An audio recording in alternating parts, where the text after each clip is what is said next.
aí, maçarico, saindo o Fique por Dentro número 6. Para você que ainda não sabe, o Fique por Dentro é sua revista digital que reúne as notícias e negócios da semana e traz todas elas aqui no Planeta Caminhão.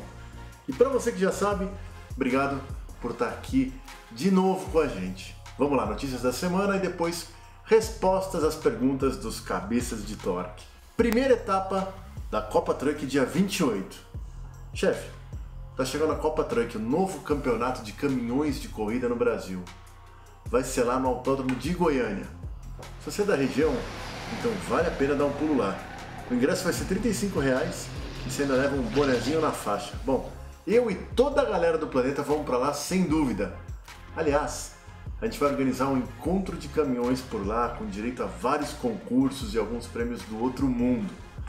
Não podia falar nada ainda, mas porque a gente só vai começar a falar disso aí amanhã.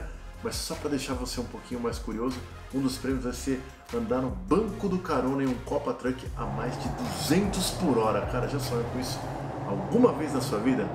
Mas já vai deixando a sua nave bem polidinha, com os alumínios todos no brilho para concorrer. Evento para quem gosta do negócio. Segura aí que logo logo tem novidades aqui no Planeta Caminhão. Scania comemora 2.000 veículos conectados. Os caminhões da Scania vêm com um sistema interessante de telemetria. Eles transmitem informações que ajudam a melhorar a gestão da frota e também ajudam o motorista a guiar de forma mais econômica. O sistema lê tudo. Lê tempo de marcha lenta, lê frenagem brusca, lê consumo, mapeia tudo e dá dicas de como melhorar a tocada. É a tendência buscar sempre uma eficiência maior na operação do caminhão. Serve para o frotista, serve para o autônomo. Os serviços conectados da Scania foram lançados em janeiro e passaram de 2.000 veículos conectados.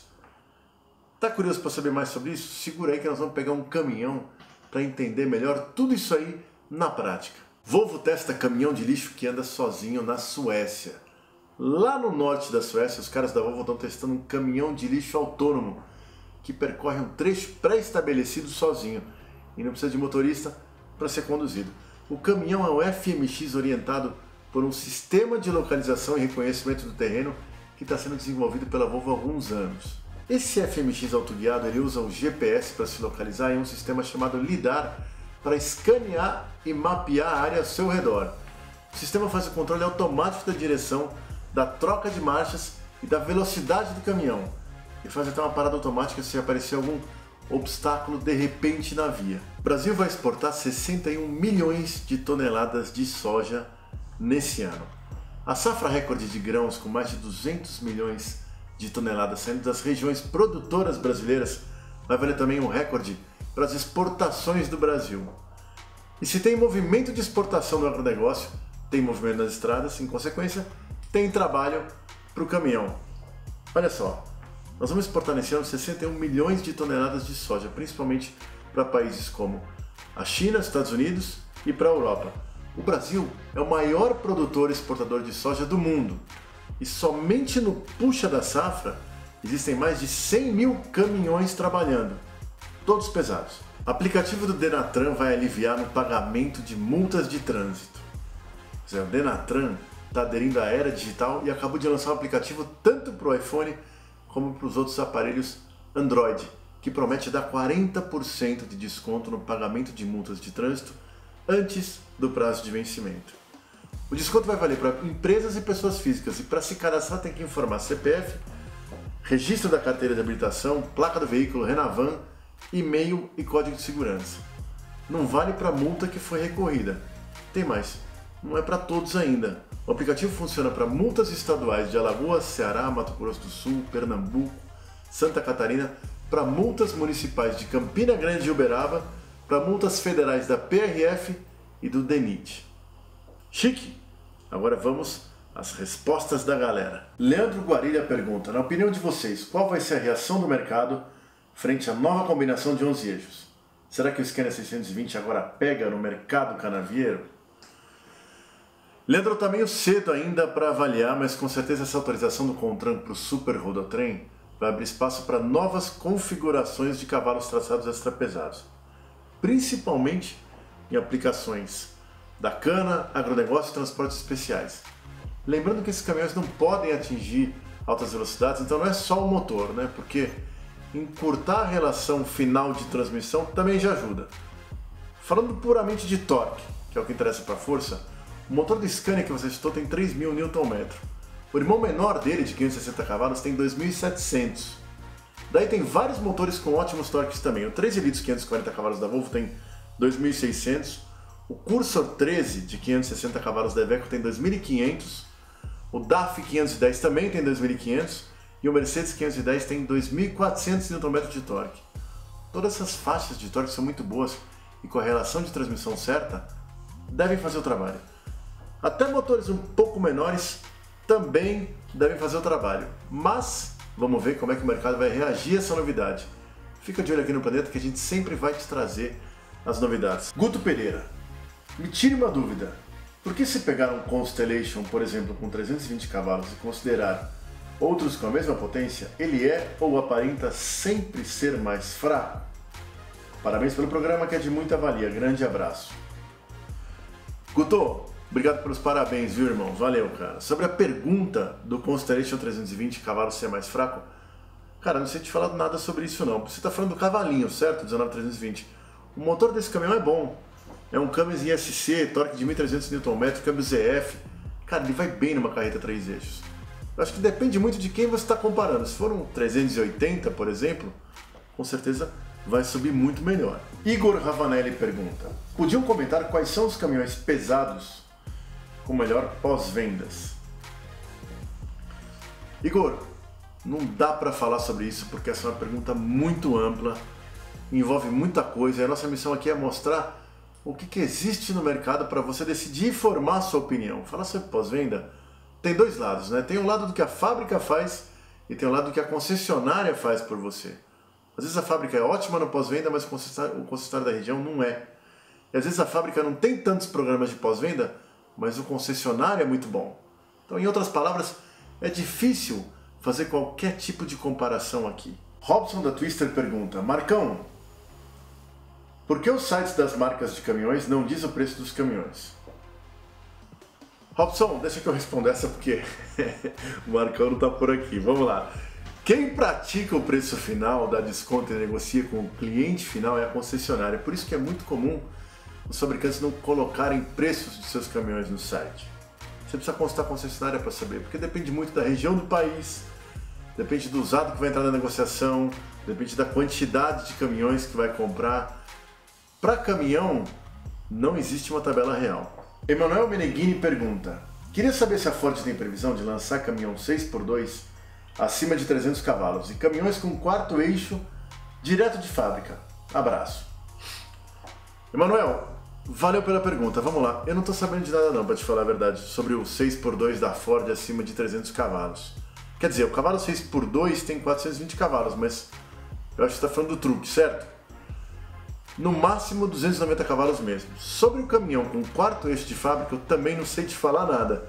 Mas se fosse para eu apostar, eu apostaria que o quarto eixo vem antes de um trucado com mais de 300 cavalos. Eulívio Trevisol pergunta: boa noite, quando a DAF atualizará a frente dos caminhões no Brasil para que fiquem iguais aos europeus? Abraços. Júnior, não sei. Pelo que contaram para nós, ainda não tem previsão das frentes novas para os DAF fabricados aqui. Rogério pergunta: tem previsão de quando irá chegar o modelo Euro 6 da MAN aqui no Brasil? Então, Rogério, nem MAN, nem nenhuma outra. Não há planos de lançamento de caminhões Euro 6 no Brasil ainda. A legislação Euro 5 começou em 2012. Tinha uma data para o começo da legislação Euro 6, mas essa data caiu e nenhuma montadora vai lançar o Euro 6 sem precisar. Até porque eles certamente serão mais caros para produzir e com isso vão ter preços mais altos.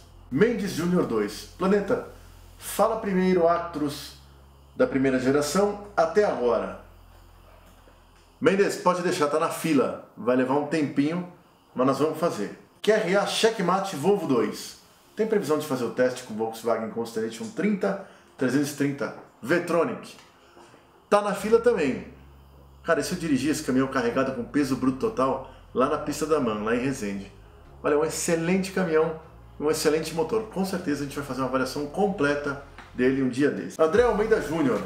Tem uma Scania 111S Jacaré ano 81. Qual o melhor motor para deixar mais power? E consigo colocar um câmbio automatizado? Sou muito fã do canal. Desde já, grato pela atenção. André, obrigado pelas palavras. Vamos lá, veja bem. Em caminhão tudo é possível, meu amigo. Depende do seu bolso, da sua paciência, do seu desapego pela lataria do seu caminhão, dependendo do tamanho do motor, e dos profissionais que você vai contratar para fazer. Tem vários 111 que instalaram o motor da 103. É uma boa solução que não pesa tanto no bolso, mas dá para pôr um motor maior. Inclusive tem um Jacaré com motor 420 e câmbio OptiCruise que pôs até o painel da Scania moderna, ou seja, tudo é possível. José Vinícius Oliveira Pereira. Planeta Caminhão. Qual foi o caminhão mais vendido até hoje no Brasil? Olha só, interessante essa pergunta, viu, José Vinícius? Segundo os dados da ANFAVEA, que é a Associação dos Fabricantes de Veículos no Brasil, o caminhão mais vendido de todos os tempos no país, desde o início do levantamento, que começou lá no comecinho da década de 70, é o Mercedes-Benz L1113, com mais de 250 mil unidades vendidas desde seu lançamento em 1971. PK2. Já que falou da Sinotruc, poderia falar também da Shackman. Eles ainda estão no Brasil? A Shackman, a exemplo da colega chinesa, também não tem mais nenhuma operação no Brasil. O que houve alguns anos atrás foi a tentativa de trazer a marca para cá e eles chegaram a importar inclusive um lote com 200 caminhões, que não foi totalmente vendido. Não existe plano de fábrica, nem de presença oficial da marca no Brasil, muito menos concessionária ou representantes comerciais. Alan Caissara, 78. Boa tarde, gostaria de saber se a Chevrolet ou a GMC pode voltar ao país. Alan, a gente consultou a GM do Brasil e eles responderam que não existe nenhum plano para a volta da marca no segmento de caminhões aqui no nosso mercado. Rob Soares. Já que não respondeu a minha pergunta que fiz no vídeo passado, então vou fazer mais essa. Você acha que a profissão motorista pode acabar ou diminuir ao passar dos anos por novas tecnologias que vêm tentando fazer um caminhão autônomo sem motorista? Abração. Vamos lá, Rob Soares. Chefe, olha só, primeira coisa, a gente lê todas as perguntas e agradece a cada um por participar do nosso Fique Por Dentro. É que são muitas perguntas, a gente não consegue responder todas, mas todas passam pela redação e as que a gente não consegue responder aqui no vídeo, a gente vai fazer matéria sobre o assunto. Respondendo a sua pergunta, que aliás é uma ótima pergunta. Você viu que a gente falou sobre caminhão de lixo autônomo, né? Está sendo testado na Suécia pela Volvo. Tem um autônomo da Mercedes, tem um autônomo da Freightliner nos Estados Unidos, tem vários em teste rodando. O curioso é que na maioria deles, ou praticamente em todos deles, tem humanos na boleia, né? Principalmente quando não são aquelas operações fechadas, né? Operações fechadas como mineração, talvez como colheita agrícola, onde o traçado é sempre igual, aí eu acho que realmente a profissão vai ter uma redução, sim. Mas você sabe que tem dois fatores que a gente tem que pensar quando a conversa é caminhão autônomo. Fator técnico e fator legal. Fator técnico por quê? Porque o caminhão autônomo, fora aqueles que estão em áreas confinadas, que vocês já são mais programados para fazer aquela rota, ele tem muitos sensores. Ele fica além de muita coisa. Ele tem sensores laterais, ele tem sensores frontais da parte baixa que lê mais perto, tem sensores mais em cima do caminhão que leem lá para frente. Só que eles dependem de muito fator externo. Eles leem faixas, eles leem placas, eles conseguem identificar, por exemplo, diferenças entre um humano que esteja na beira da rodovia. Eles têm todos esses sensores. Só que tem um pequeno problema aí, que quando ele lê faixa, se você está numa estrada que ele não tem faixa, pô, ele realmente começa a ter problemas de interpretação. Então até isso chegar numa realidade de rodar numa estrada brasileira, principalmente, provavelmente isso vai levar muito tempo. Falando um pouquinho, né, sobre essa questão legal. O caminhão, ele é um computador, né? O caminhão autônomo, ele é um computador que ele é programado para tomar decisões. Ele não tem uma inteligência própria. Ele é todo programado. Então, vem uma reflexão aqui sobre o caminhão autônomo, né? Se você tem uma situação crítica de um acidente, se você tem uma situação, por exemplo, onde duas pessoas saem correndo na frente do caminhão, e o caminhão sabe que não vai conseguir frear e vai ter que atropelar uma delas. Como é que um caminhão vai tomar uma decisão dessa? Isso é um assunto assim para se pensar. Então eu acho que muita coisa está acontecendo, mas tem muitos fatores muito maiores do que só existir um caminhão autônomo. Situações de emergência também, que o caminhão não consegue decidir, ele tem que chamar alguém para assumir o controle. Então eu não acredito, se essa é a pergunta, eu não acredito que no setor rodoviário os caminhões autônomos vão diminuir os empregos dos motoristas. Gregório BR pergunta, rodotrem é acima de 9 eixos ou quando tem o dolly? Gregório, rodotrem é o nome dado ao conjunto 9 eixos com dolly. Bitrenzão é um 9 eixos sem o dolly. Pessoal, tamo junto. Obrigado se você assistiu a gente até aqui, dê aquela compartilhada, aquela curtida e não deixe de mandar a sua pergunta. Irmão, não deixe também de acessar o nosso site, lá você fica por dentro de tudo que está acontecendo no mundo dos caminhões. Não esquece, aqui a casa é sua, manda pergunta. Não dá para responder todas porque são muitas, mas mesmo assim a gente se esforça. Obrigado, um forte abraço e até semana que vem.